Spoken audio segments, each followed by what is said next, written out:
নমস্কার সকলকে। আজকে আমার মা বাড়িতে বানাবে তালের পিঠা। অনেকে আবার এটাকে তালের ফুলুরি বলেও চেনে। তালের পিঠা বা ফুলুরি যেটাই বলো না কেন, এটা কিন্তু খেতে খুব ভালো লাগে। আজ সকালবেলা এই তালটা আমার বাবা পেয়েছে।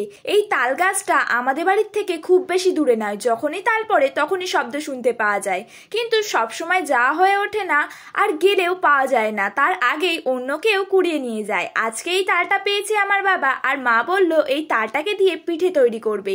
তাই ভাবলাম বাড়িতে পিঠা তৈরি হচ্ছে আর তোমাদের সাথে শেয়ার করব না, তা তো হয় না। আর তাল গাছটা আমি তোমাদেরকে এক্ষুনি দেখাচ্ছি।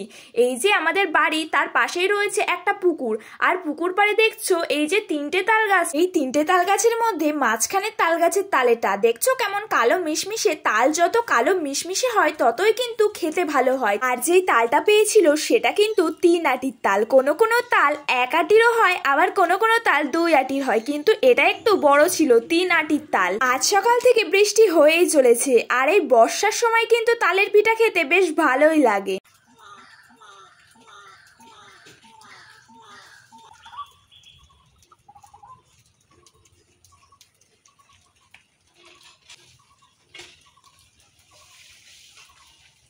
তো এখানে আমার মা তালের পিঠা তৈরির জন্য প্রস্তুতি শুরু করে দিয়েছে। প্রথমেই তালটাকে ভালো করে ধুয়ে নিয়ে এসেছে, আর এখন তালের খোসাটাকে ছাড়িয়ে নিচ্ছে। এইভাবে তালের খোসাটাকে ছাড়ানোর পর তালের শাঁসটাকে বের করে নেবে। ঝুড়ি বা চুপড়ির সাহায্যে এই তালের শাঁসটাকে বের করে নিতে পারো। তালের শাঁসটা বের করে নেওয়ার পর একটা কাপড়ের সাহায্যে তালের শাঁসটাকে ভালো করে ছেঁকে নেবে, তাহলে তালের আঁশটা আর থাকবে না। তালের আঁশ যদি থেকে যায় তাহলে পিঠা খাওয়ার সময় সেটা গালে বাঁধলে খেতে কিন্তু একদমই বিচ্ছিরি লাগবে, আর একটু তেতো তেতোও লাগবে। এখানে আমার মা তালের খোসাটাকে ছাড়িয়ে নিয়েছে, এবার তালের 3টে এঁটে বা আটিও ছাড়িয়ে নিয়েছে। আটিটাকে ছাড়ানোর পর ভালো করে তালের শাঁসটাকে বের করে নিয়েছে।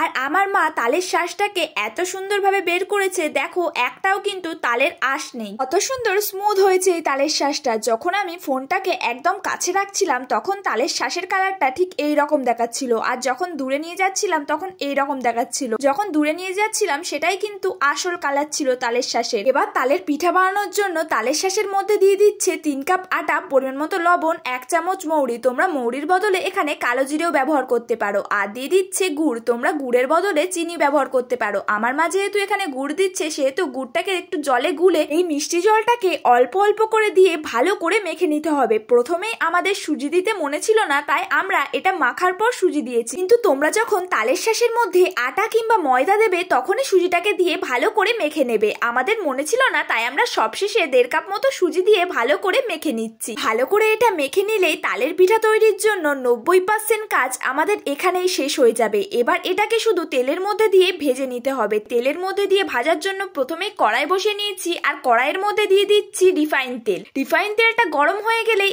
এক এক করে দিয়ে ভালো করে এটাকে ভেজে নিতে হবে। এখন আমার মা এক এক করে এই গরম তেলের মধ্যে প্রায় অনেকগুলো দিয়ে দিয়েছিল একসাথে ভাজার জন্য, আর এগুলোকে এবার উল্টে পাল্টে ভালো করে লাল লাল করে ভেজে নিতে হবে। এগুলো তো প্রথম অল্প কয়েকটা পিঠা ছিল, এইভাবেই সবগুলোকে ভেজে নিতে হবে। এই পিঠাগুলোকে দেখতে তো ভীষণ সুন্দর লাগছিল, আর এই পিঠাগুলোকে দেখে কার কার জিভে জল চলে আসছে তারা কিন্তু কমেন্টে জানাতে ভুলো না। আর আমার ভিডিও তোমাদের কেমন লাগে সেটাও কমেন্টে জানিও। আর ভিডিওটি যদি ভালো লেগে থাকে তাহলে কিন্তু একটা লাইক করতে ভুলো না। এক এক করে এখানে সব তালের পিঠেই ভেজে নিয়েছে, আর এই তালের পিঠেগুলো দেখতে যেমন সুন্দর ছিল খেতেও কিন্তু খুব সুন্দর ছিল। তোমরা যদি কেউ তালের পিঠে বানাতে চাও বাড়িতে, তাহলে কিন্তু এই ভিডিওটি ফলো করে সহজেই বানিয়ে নিতে পারবে বাড়িতে। তো এই ছিল আজকের ভিডিও। যারা যারা ভিডিওটি শেষ পর্যন্ত দেখেছো তাদের সকলকেই ধন্যবাদ।